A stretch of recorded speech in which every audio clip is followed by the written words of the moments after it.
गौतम अडानी जो कि एशिया के रिचेस्ट पर्सन हैं और दुनिया के दूसरे तीसरे नंबर पर रिचेस्ट पर्सन रह चुके हैं, इंडिया से बिलोंग करते हैं। उन्होंने ये कहा है कि 2030 में इंडिया दुनिया का तीसरा इकॉनमी के लिहाज से पावरफुल कंट्री बन जाएगा।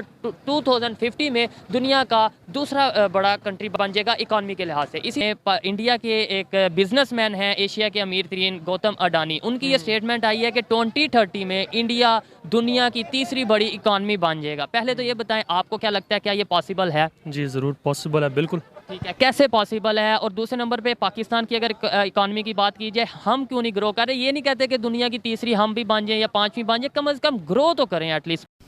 हम तो डिफॉल्ट कर गए हैं। हम विदाउट रिस्ट्रक्चरिंग डेट दे नहीं सकते हैं वापस। क्या इसको पता नहीं है? क्यों ये कहता है रिस्ट्रक्चरिंग? इसके माने जो तुमने कर्ज लिया है नहीं दे सकते, यू आर डिफॉल्टेड टेक्निकली। जो पाकिस्तान के हालात हैं वो सियासी भी और माली तौर पर भी बहुत ही कुछ खतरनाक किस्म के दिखाई दे रहे हैं। वो दिन बहुत ही पहले वापस जा चुके हैं या बहुत दिन पहले ही ख़त्म हो चुके हैं, जब पाकिस्तानी थोड़ा बहुत चिढ़ते थे, थोड़ा बहुत परेशान होते थे ये सब सुन के कि भारत कितनी तरक्की करने वाला है। अब वो दिन है जब पाकिस्तानी लार टपकाते हैं कि अरे भारत अगर इतना पैसा आ रहा है, भारत में इतना सक्सेसफुल हो रहा है भारत, तो हमारा तो कल्चर सेम है, हमारा तो इतिहास एक है, हमारा तो डीएनए एक है, हमारा तो ये एक है, हमारा तो वो एक है, सब चीज़ मिला मिलू के अब भारत के आगे भी ये खुले तौर पर तो नहीं लेकिन बैक चैनल में सामने तो उनका वही हम लड़के लेंगे कश्मीर चलता रहे, लेकिन ढकी छुपी आवाज़ में कि नहीं हम तो वो ऐसे लोग नहीं, हम तो बहुत शांतिप्रिय, वो तो अलग जिहादी टाइप के लोग हैं, हम तो बहुत अच्छे वाले पाकिस्तानी। हमारी बात सुन करके भारत हमारे ऊपर थोड़ी कृपा दृष्टि बरसाता रहे, भारत हमारे ऊपर मदद करता रहे, जैसे भारतीय व्यूज़ देते हैं पाकिस्तानियों को वैसे ही सारी भारतीय जो हैं वो डॉलर भी देते रहें, रुपया भी देते रहें, अलग अलग समय पर कर्जा भी देते रहें, खाने पीने का भी देते रहें। यही जो है उम्मीद है पाकिस्तानियों की। एक ही तरीका है हमें बचने का और आई होप ये करते हैं, और वो सिंपल है। हमारे क्रेडिटर्स को कहें, खासकर गवर्नमेंट टू गवर्नमेंट क्रेडिटर्स जो $90 बिलियन हमारे से लें, क्या वी कांट पे, हम माफ़ करिए हम नहीं दे सकते, जो भी वजह हो, जो भी आप हमें गालियां देना चाहते हैं दे दें, हम नहीं अफोर्ड कर सकते हैं।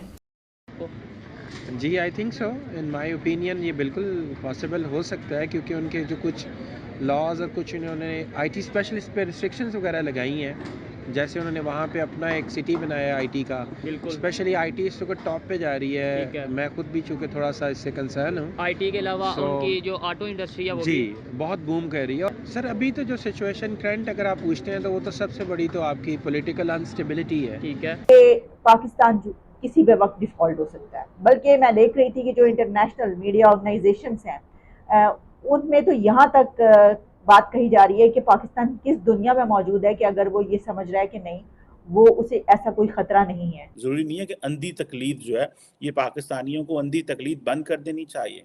कब तक हम लोगों की, अपने लीडर्स की अंधी तकलीद करेंगे और जो ये ऑल फॉल बकेंगे हम उसको मानते जाएंगे? We have to stop them, we need to raise question. देखिए सीधी सादी बात है, और क्या करेगा? $1 लाख से ज्यादा आप किसी चीज को इंपोर्ट नहीं कर सकते थे 2-3 महीने तक। अब वो आके उसको $2 लाख किया है। $2 लाख जब आपके इंपोर्ट्स 27 बिलियन हो रहे हैं, भाई बाकी पैसे जो मिलियंस में इंपोर्ट हैं वो आएंगे किधर? सो पिछले I think 3 to 4 years the one of the most cause is Covid. ठीक है, जो कोविड है उसने तो पूरी दुनिया को ही इम्पैक्ट किया, और चूंकि उनका इन हाउस स्टेबिलिटी थी। इंडिया में देखें ना, उन्होंने अपनी चीज़ें हैं, उनकी अपनी गाड़ियाँ, बाहर के मुल्क आता है लेकिन वो नाम अपना देते हैं, वो कहते हैं हमारे नाम पे ये गाड़ी चलेगी जी। अब उन्होंने रशिया ने इंडिया को टेक्नोलॉजी दी, हमें पैसों पे लगा दिया, हमें करप्ट बना दिया, और वहाँ पे माशाल्लाह टेक्नोलॉजी उन्होंने डेवलप की। और फिर देखें, मैं देख रहा था कि मोदी सरकार है, आज 3 साल पहले मैं पढ़ रहा था कि उन्होंने साइंस एंड टेक्नोलॉजी के लिए उनका जो बजट है सर हमसे को मेरा ख्याल है 1000 गुना ज़्यादा है। उनका ये है कि उन्होंने चाहे जो भी हुआ ना अपनी पॉलिसी में तसलसल रखा है, चाहे जैसे भी रखा है, और अपनी इकोनॉमी को इतना वो डिजिटलाइज कर चुके हैं, यानी कि उनका अब पेमेंट, अब कौन सा ऐसा काम है जो उनका ऑनलाइन नहीं होता। दिल्ली में आप खुद देख लें, उनको सारा काम उन्होंने डिजिटल कर दिया, यानी कि आपको कोई काम ऐसा नहीं है कि आपको किसी ऑफिस जाना पड़े।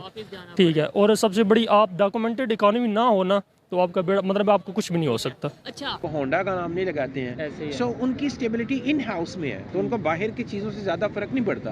मैं अगर इन हाउस अपनी प्रोडक्शन कह रहा हूँ, मेरी सारे रिसोर्सेज मेरे पास हैं, तो आउटर रिसोर्सेज में अगर कोविड की वजह से रिस्ट्रिक्शन लगी है तो I can earn a lot, I dam care about it ना। लेकिन हमारे मुल्क में देखें कि इन हाउस हमारी प्रोडक्शन ज़ीरो है, और हम चूँकि बाहर के मुल्कों के साथ बहुत ज़्यादा स्ट्रॉन्ग। ये अच्छी बात आपने की है, आपको ये जो अच्छी पॉलिसी है उनको अडॉप्ट करना चाहिए। ठीक है, इंडिया की नहीं, आप चाइना की कर लें, आप जिस जो भी कंट्री ग्रो कर रहा है। और अपनी एजुकेशन में हम रिफॉर्म्स लाएं, इसमें टेक्निकल जो एजुकेशन है ना हमारी, रिसर्च बेस्ड हाँ रिसर्च बेस्ड, और इस पे हम तवज्जो दें। और सबसे बड़ा प्रॉब्लम है हमारे मुल्क में जो रिसर्च भी हो रही है ना सर, तो वो हमें पाकिस्तान को इकोनॉमिकली कोई फ़ायदा दे नहीं दे रही। यानी कि मैं तो कहता हूँ, मैं बच्चों को भी अक्सर कहता होता हूँ, चूँकि मैं अमेरिकन लाइफ स्टाफ में वैसे मैं पढ़ा रहा हूँ, मैं उनका कोऑर्डिनेटर भी अबाउट 25 ईयर्स हो गए मुझे पढ़ाते हैं। मैंने यूनिवर्सिटी में भी पढ़ाया है, ठीक है। वैसे मैंने यूनिवर्सिटी ऑफ साउथ एशिया से मास्टर्स किया था। अब मैं बच्चों को भी कहता हूँ कि ये जो सिस्टम है हमारा सारा, ये गुलामों का सिस्टम है।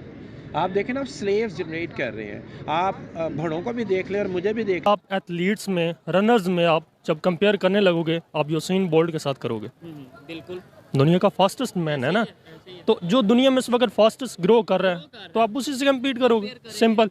आप रॉजर फेडरर से कम्पीट करोगे, आप क्रिकेट में कोहली के साथ करोगे, आप सिंपल। कंपेयर करने का मकसद सिर्फ यही होता है कि ये स्किल वहाँ से डेवलप होगी तो आगे जो है वो हमारी यूथ के अंदर आएगी, हमारे मुआशरे के अंदर आएगी। इस तरह जो है वो, और इस तरह उनके जहनों से ये गुलामी की जो जिंदगी है उसकी जंजीरें वो टूटेंगी। अगर ये नहीं हो सकेगा, इदारे अपना इसमें रोल अदा नहीं करे, बल्कि वो सिर्फ इसको बिजनेस पॉइंट ऑफ व्यू से देख रहे हैं और सिर्फ अपना बिजनेस जो है वो रन करने की कोशिश कर रहे हैं कि किसी तरह ये ग्रो कर जाए, कभी भी इस तरह की तरफ नहीं जा सकते। उसमें ना पॉलिसी का जो तसलसल है ना, वो बड़ा इंपॉर्टेंट है। आप देख लें, आपकी सबसे पहली ऑटो पॉलिसी आई 16 में, ठीक है। 18 में इनकी गवर्नमेंट आई, इन्होंने उसे बंद कर दिया। पहली ऑटो पॉलिसी, पहली बात, अब 70 साल बाद लेके आए हो। 16 में आई है, 2016 में। 18 में इन्होंने उसे रोक दिया, नहीं लेके आए। ये अब आए हैं, इन्होंने चेंज कर दिया। ऑटो मैन्युफैक्चरर को पता ही नहीं है क्या हो रहा है, ठीक है।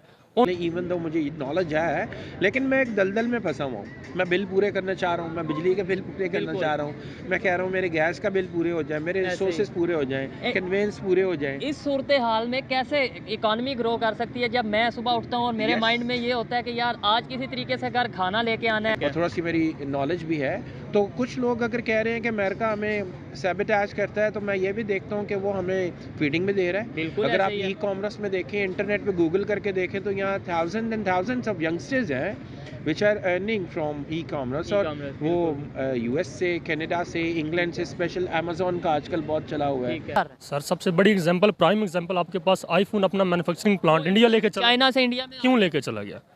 आप उनके वहाँ पे, आप मुझे पाकिस्तान में एप्पल का स्टोर दिखा दें।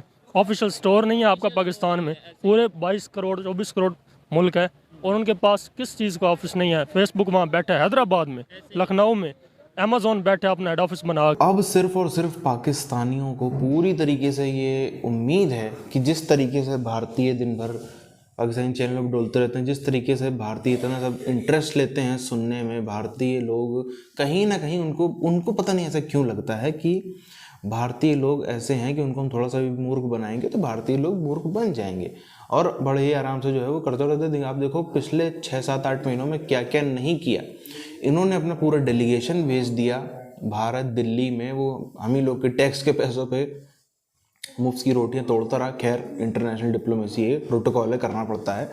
तो मुफ्त की रोटियां तोड़ता रहा कि भैया हमको पानी छोड़ दो, पानी छोड़ दो, पानी छोड़ दो, यही उसका कहना था। सैलाब आ गया पाकिस्तान में हर तरफ पानी ही पानी है। भारत की जिसमें कोई गलती 1% की गलती नहीं थी, जो इनकी खुद की नदियां थी उसी में उनमें सैलाब आ गया। उसके बाद भी, इतना पानी आने के बाद भी वो डेलीगेशन यहीं पड़ा रहा। सिर्फ क्यों? मुफ्त की रोटियां तोड़ने के लिए। उसके अलावा भी तकरीबन 24 से 25 देशों ने अपने एक या 2-3 पूरी लोग हैं वो अपॉइंट कर रखे हैं दिल्ली में, जो सिर्फ इसलिए हैं ताकि भारत से उनका व्यापार बढ़े, जिसमें ज़्यादातर जो है साउथ ईस्ट एशिया के देश आते हैं। अब एक पाकिस्तान भी है जिसने अपने लोग यहाँ पे लगा रखे हैं कि भारत से भैया बात करो, भारत से गिड़गिड़ाओ, हाथ पैर जोड़ो, सब कुछ करो, मगर कुछ भी करके भारत से ट्रेड खुलवाओ, किसी भी तरीके से करके ट्रेड खुलवाओ। बाद में तो हम जो नेता के स्तर पे तो हम ड्रामेबाजी करेंगे तो करेंगे, लेकिन पीछे से बैक चैनल बात हमारी कुछ ना कुछ सही करवाओ। हुआ नहीं कुछ भी अच्छा है, भारत सरकार ने उस पर देखना भी पसंद नहीं किया, तुरंत लात मार के भगा दिया। अब इसके बाद भी तो अभी सही आप देखो पूरी पैरेलल में प्लानिंग करने में लगे हुए हैं कि अच्छा 2027 तक बड़ी इकॉनमी बन जाएगा, 2030 तक बड़ी इकॉनमी बन जाएगा, तीसरी सबसे बड़ी, 2050 तक दूसरी सबसे बड़ी। अच्छा, यानी कि हमारे पास में तकरीबन अभी 7-8 साल हैं, जिस 7-8 सालों में हम अच्छा खासा भारत से व्यवहार बना सकते हैं। तो तब जब इतना इनके पास में पैसा होगा तो थोड़ी बहुत हमारे ऊपर भी दान दक्षिणा बरसा देंगे। और क्या पता, पाकिस्तानियों को तो ये माना ना, क्या पता सरकार भी ऐसी आ जाए जैसी पहले रही हैं, जिनको वोट बैंक इतना ज़्यादा ज़रूरी रहा हो, जिसके चक्कर में उन्होंने कई सारे ऐसे प्रो पाकिस्तानी फैसले लिए हैं। उम्मीद है पाकिस्तानियों की कि हाँ मोदी कितने दिन है, मोदी जाएगा, मोदी के बाद दूसरा सरकार आएगी, वो हमारे पक्ष की होगी, मोदी को पब्लिक हरा देगी, मोदी को महंगाई की वजह से, सब चीज़ की वजह से भारत की जो जनता है वो हरा देगी। उसके बाद फिर हमारी मतलब की सरकार आएगी, उससे तो खैर हम अपना व्यवहार बना ही लेंगे, जैसे पहले बनाते रहे वैसे आगे भी कुछ ना कुछ सेटिंग करके। जिस तरीके से कांग्रेस के सांसद इनसे जाके मिलते थे शरीफ परिवार से, जिस तरीके से सब कुछ बिजनेस यहाँ पे सब चलते रहते सांठ गांठ में, वो ही आगे भी शायद होता हुआ नजर आ जाए।